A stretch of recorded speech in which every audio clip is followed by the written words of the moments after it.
Principalmente definiremos a la marcha humana como un proceso de locomoción en el cual el cuerpo humano en una posición erguida se va a mover hacia adelante, siendo su peso soportado por nuestros miembros inferiores.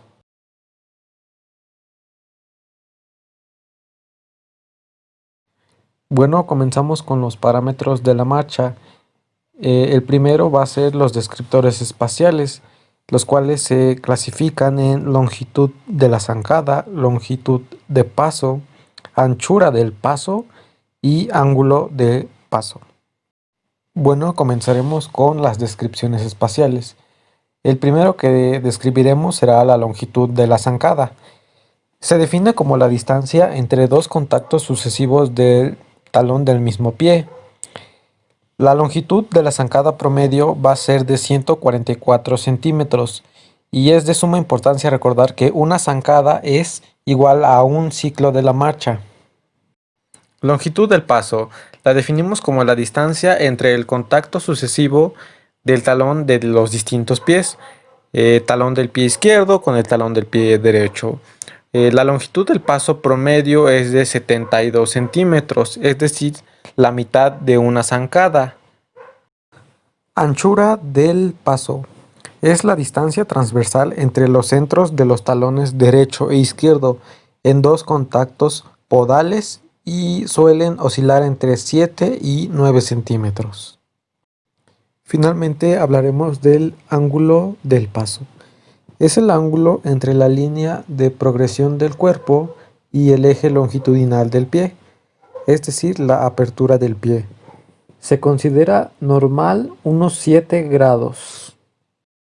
Parámetros temporales. El primero que definimos es el de la cadencia y son los pasos por minuto. Definimos el tiempo de la zancada como aquel tiempo de un ciclo de una marcha completa.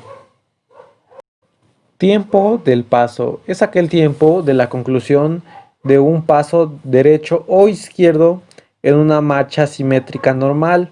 El tiempo del paso se puede derivar de la cadencia.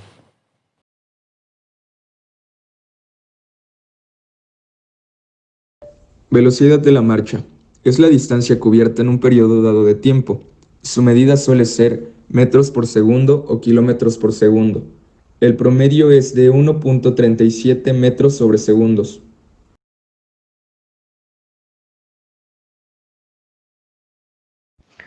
Fase de apoyo. Cumple con el 60% del ciclo de la marcha cuando el pie está contactando con el suelo sin importar si es el talón o la punta. Contacto del talón. 0% del ciclo de la marcha, el talón contacta con el suelo y el talón del lado contrario se encuentra en bipodal. Pie plano. 8% del ciclo de la marcha. Toda la superficie plantar contacta con el suelo. Apoyo medio. 30% del ciclo de la marcha. Se está cargando todo el peso en el pie derecho y el otro pie se encuentra en oscilación. Hay una alineación del pie derecho del trocánter mayor con el punto medio del pie. Despegue del talón. 40% del ciclo de la marcha. El talón es el que se despega y quien carga el peso es la base de los metatarsianos. El talón se levanta del suelo. Despegue de los dedos. 60% del ciclo de la marcha. Los dedos del pie se levantan del suelo. Fase de oscilación. Cumple con el 40% del ciclo de la marcha, cuando el pie está en el aire avanzando hacia adelante. Oscilación inicial. 60 a 75% del ciclo de la marcha. Periodo entre el despegue de dedos y la oscilación media. Hay un despegue de los dedos y pierna hacia anterior para avanzar y llegar a la oscilación media. Oscilación media, 75 a 85% del ciclo de la marcha. Es un punto medio en donde la extremidad contraria está en una fase de apoyo medio y el pie derecho está avanzando hacia adelante. Oscilación final, 85 a 100% del ciclo de la marcha. Periodo entre la oscilación media y el contacto del talón. El cuerpo hace un balance.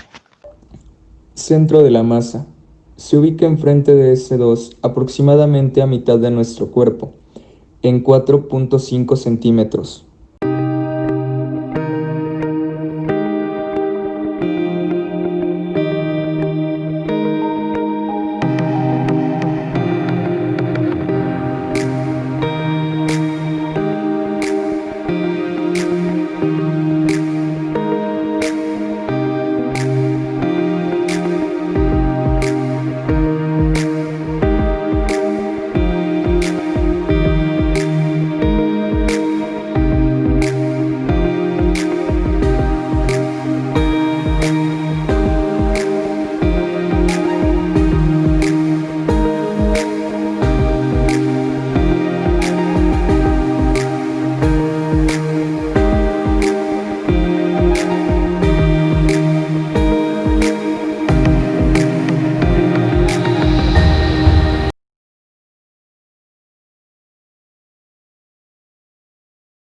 Cinemática en el plano sagital. Pelvis. Movimientos. Inclinación anterior y posterior de 2 a 4 grados. Posición neutra. Es de 0 grados. El movimiento de flexoextensión se realiza sobre el fémur y la articulación lumbosacra. Cadera. La cadera se encuentra flexionada a 30 grados, en movimiento frecuente donde el talón toca el suelo. Pie fijo. Se extiende a 10 grados. Flexión inicial durante la oscilación con 0 grados de movimiento, completando el 60% del ciclo de la marcha.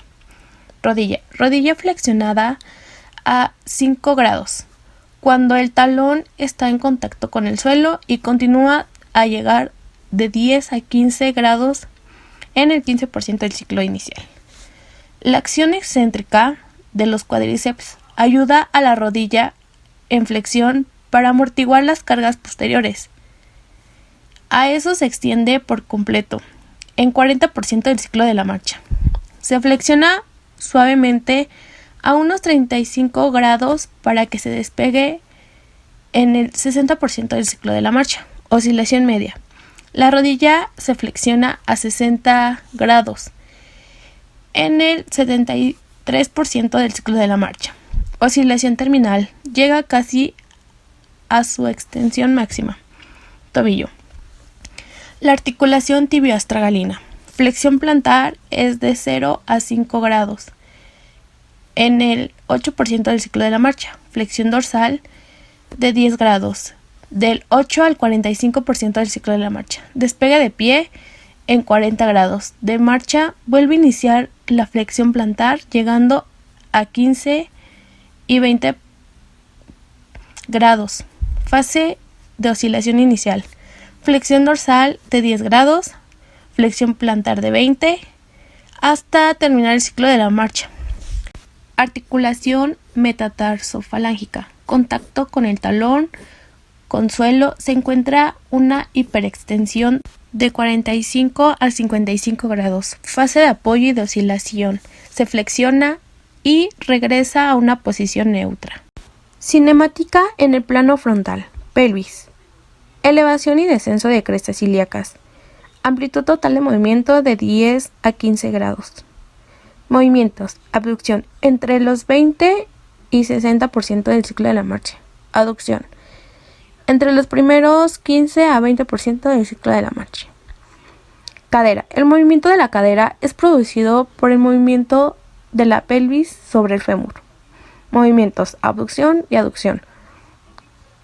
Fase de oscilación. El movimiento de la pelvis y fémur son libres. Contribuyen a que la articulación coxofemoral vuelva a su posición neutra. Rodilla. Establece en este plano por ligamentos mayor aducción, valgo de 60 al 80% del ciclo de la marcha.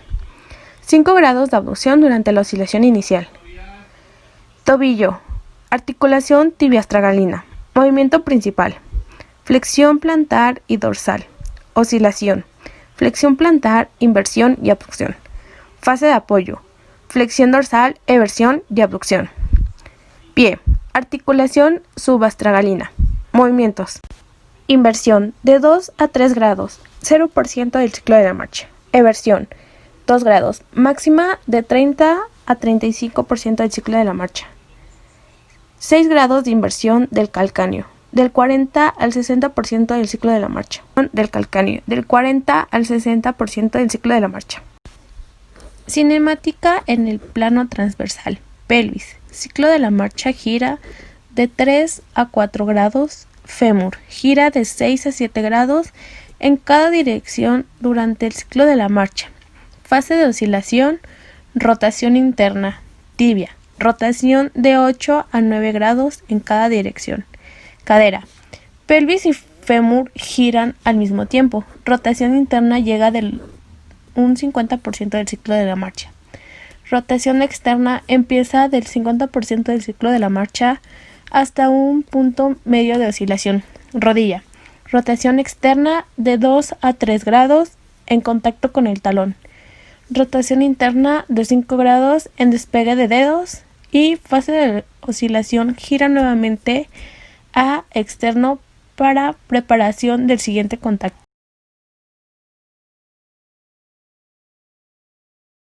Los músculos que se utilizan en el plano frontal son: en pelvis y cadera hay movimientos de abducción y aducción. Los músculos encargados de la abducción son el glúteo medio y el tensor de la fascia lata, y de la aducción son los aductores y el pectíneo. En la rodilla, cuando hay una flexión de rodilla, hay 5 grados de abducción. Los músculos encargados de la flexión de rodilla son los isquiotibiales.